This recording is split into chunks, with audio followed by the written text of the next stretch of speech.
Eh bien salut à tous, on se retrouve aujourd'hui pour la live reaction du chapitre 146 de Jujutsu Kaisen.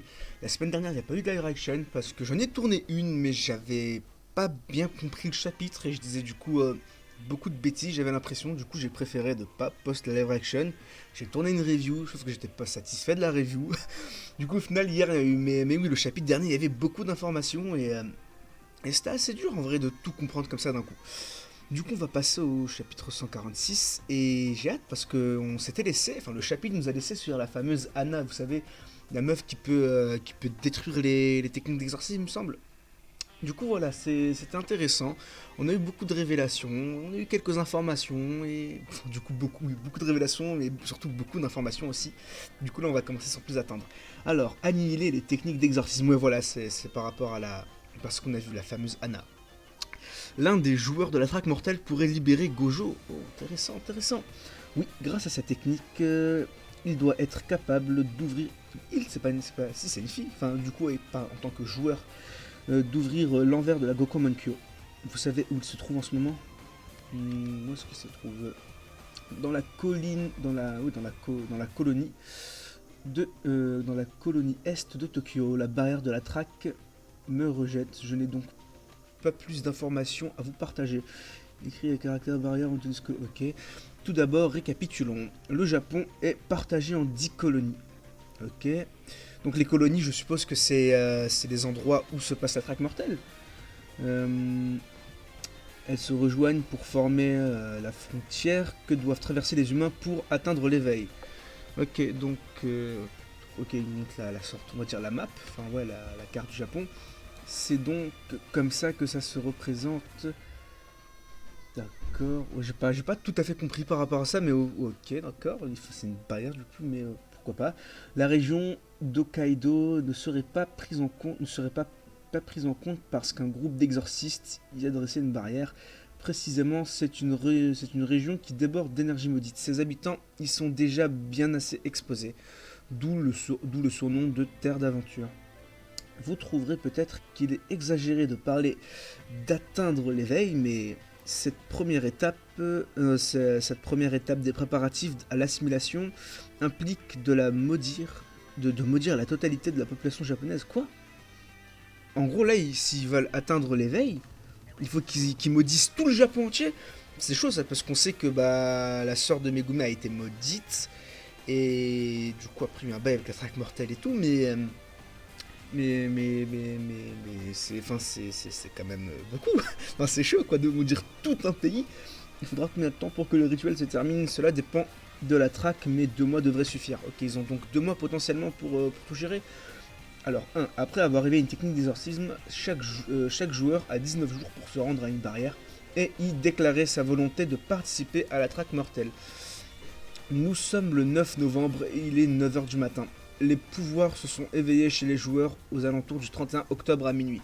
Ouais, donc bah, lors de la traque mortelle, hein, de l'incendie de Shibuya, il ne reste donc que 10 jours et 15 heures avant que Tsukumi ne rejoigne la traque. Tout joueur ayant enfreint la règle précédente se verra privé de sa technique d'exorcisme. Oui, Maître Tengen. Attendez. Maître Tengen, vous avez bien dit tout à l'heure que si l'on refusait de participer, c'était la mort assurée. Ok, donc là il dit oui. Oh, oh, il y a Shoko. Oh, Shoko Hirai, je kiffe ce personnage, vraiment. Ce personnage, je l'adore. Privé de sa technique, hein.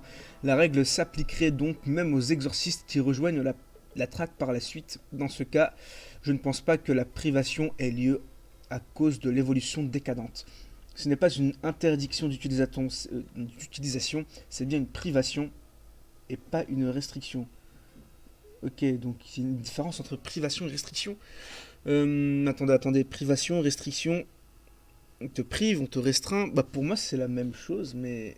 Oh non, peut-être qu'il y a une différence, mais là je tilte pas sur le coup. Peut-être que ça va venir plus tard, après relecture du chapitre. Ça ne peut donc être qu'un effet inhibiteur discrètement sur le cerveau. Directement, ouais, désolé, hein, j'ai du mal. En relisant bien les règles, je pense que la privation entraîne la mort, autrement personne ne participerait, pas vrai? C'est bien ce que le docteur Choco avait conclu.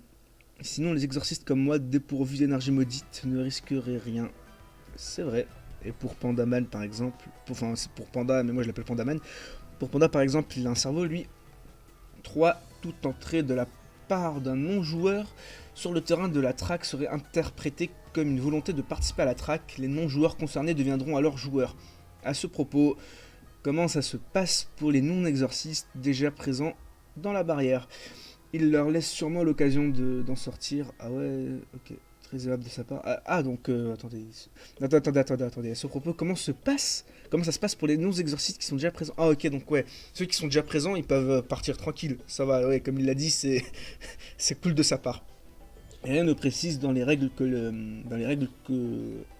quoi que ce soit en rapport avec l'entrée et la sortie des colonies. L'objectif est peut-être d'annoncer clairement à tous les joueurs que le but est de sortir de la barrière au début du jeu et d'ensuite lancer les hostilités. Par contre, le chapitre, on est déjà à 9 pages et beaucoup de blabla. Hein. J'espère que ça va pas être que ça le chapitre. Avant de confiner les joueurs, il est important qu'ils soient conscients d'y être entrés de leur plein gré. J'imagine que c'est ce que Ino voulait dire quand il expliquait les conditions des barrières.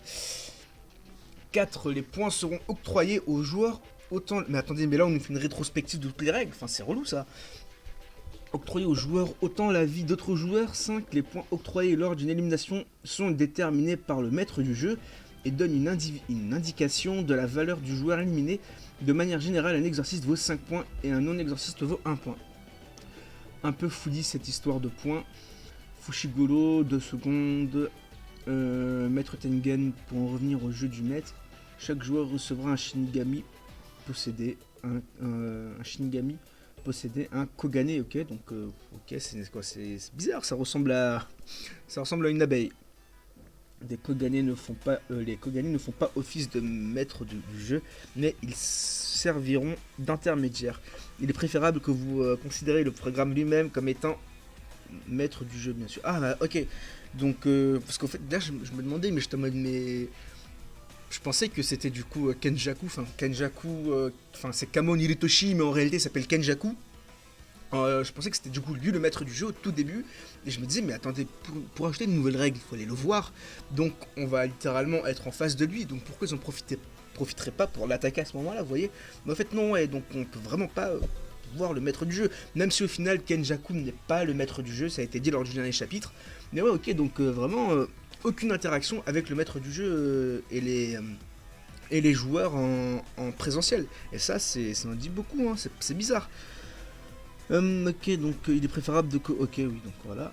Si sans se rendre compte de la valeur du joueur même, chaque joueur ayant accumulé 100 points gagne le droit de négocier avec le maître du jeu pour ajouter une règle à celle déjà ajoutée. Hein.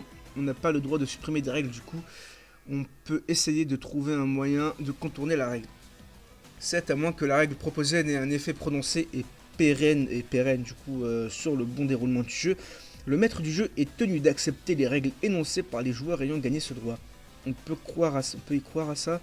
Je doute. Le doute est permis en effet. Au bout du compte, c'est celui qui décide si ça se passe ou pas. Bah du coup ouais, parce que là la règle l'hypothèse qu'ils ont émis lors du dernier chapitre, comme étant oui, bah on n'a qu'à rajouter une règle en mode tous les joueurs qui ne veulent plus participer à la traque mortelle pourront être retirés sans pour autant mourir. Sauf que désolé, je perds mes mots, mais ça vient clairement nuire en fait à la traque mortelle. Du coup, ça sera directement refusé. Enfin, c'est parce que ça entrave en fait. Ouais, voilà, ça entrave littéralement à la traque mortelle. Ça entrave au bon déroulement du jeu. Non, je pense qu'on peut tout de même s'attendre à une certaine impartialité. Il impose déjà un certain nombre de règles aux joueurs d'un point de vue technique d'exorcisme, et rien ne met vraiment Kenjaku en position de force. C'est vrai. 8. Tout joueur n'accumulant pas de points pendant une durée de 19 jours se verra privé de sa technique d'exorcisme.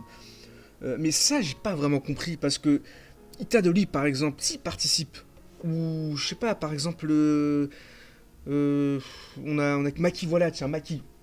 Si l'un des deux participe, ou Todo encore, hein, par exemple, si l'un des trois participe, ok, il se fait priver de sa technique d'exorcisme parce que, bah, du coup, il accumule pas de points pendant 19 jours. Il lui reste tout de même sa puissance physique, et la puissance physique d'Itadori, par exemple, ou de Todo, mais elle est c'est extrêmement puissant. Et par exemple, Maki, ben, elle peut quand même se battre avec des armes, elle n'a pas besoin vraiment de technique d'exorcisme. Bon, en fait, elle n'en contrôle même pas, elle n'a pas de technique d'exorcisme, Maki. Elle se bat à base d'armes, tout simplement. Du coup, je comprends pas trop cette technique, elle est un peu inutile parce que il nous suffit juste d'avoir un Itadoli, d'avoir un Todo, et puis c'est terminé. Hein.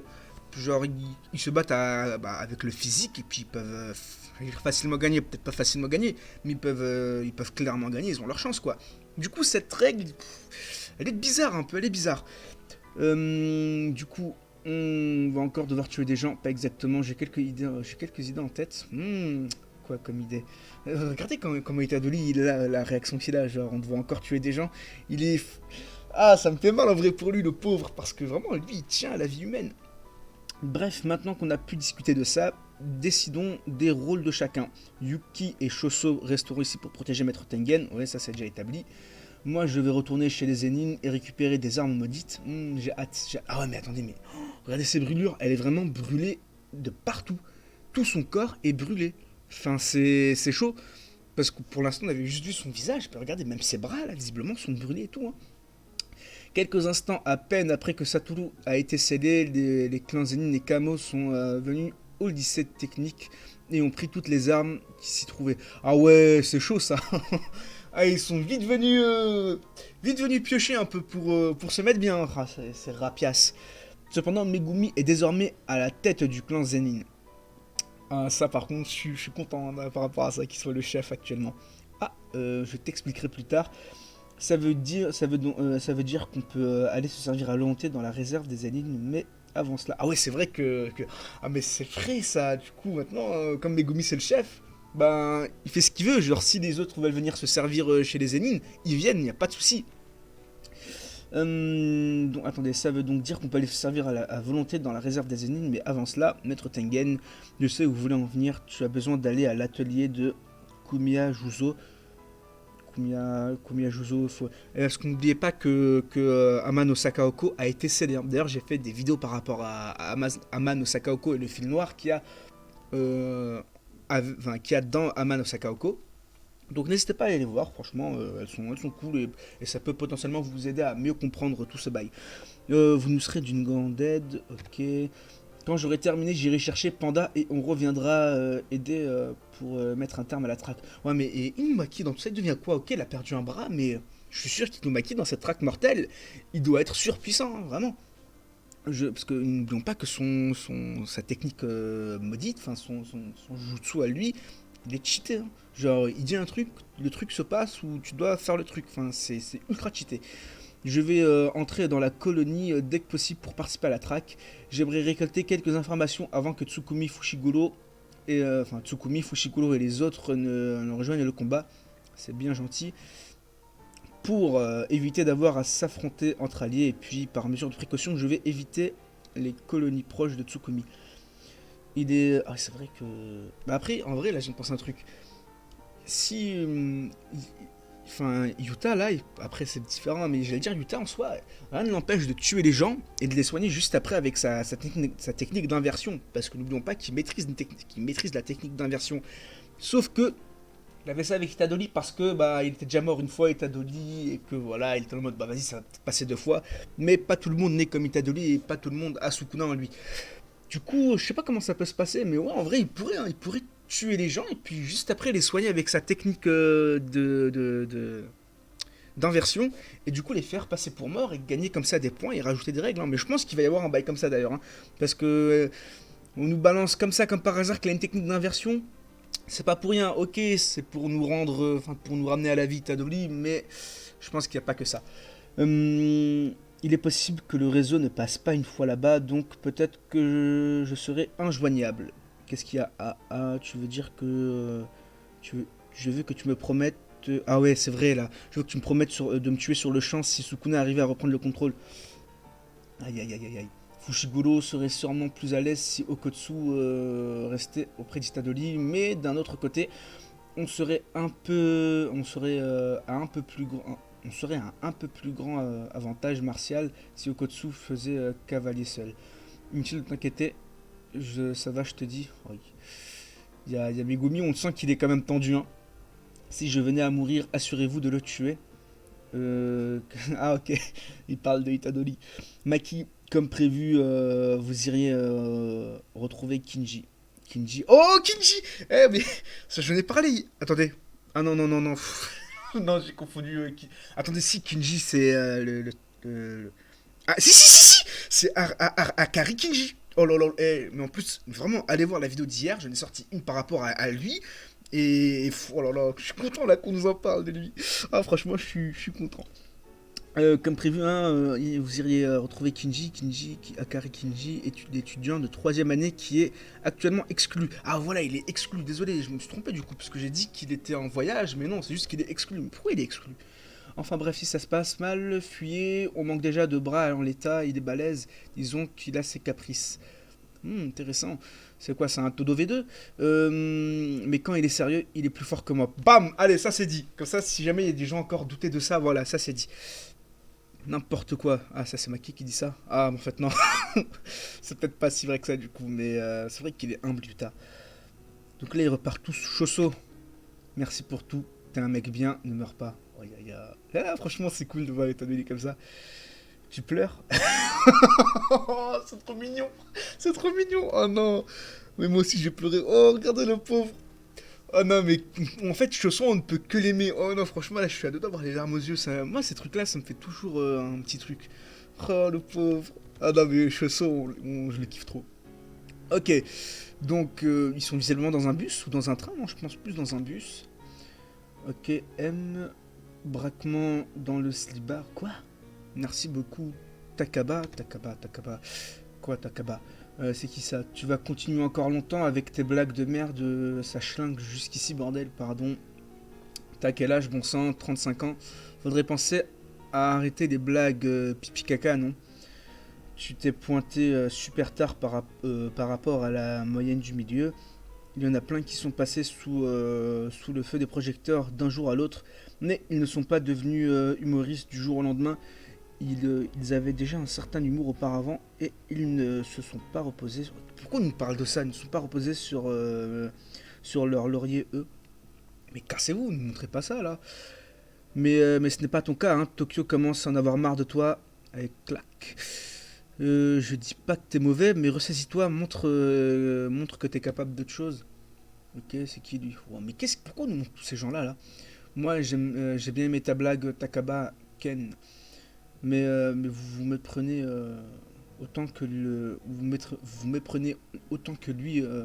Attendez quoi? Vous vous méprenez autant lui que toi. Oh oui. Même il n'est plus marrant, un mec qui fait vendre fera toujours vendre. Tu penses que je suis un succès sans lendemain, mais non. Je dis juste qu'il. Ah mais c'est relou. Je dis juste qu'il y a deux types de. Ok. Ceux qui sont marrants et ceux qui arrivent à faire croire qu'ils sont ok. À ton avis, t'appartiens à quel groupe toi?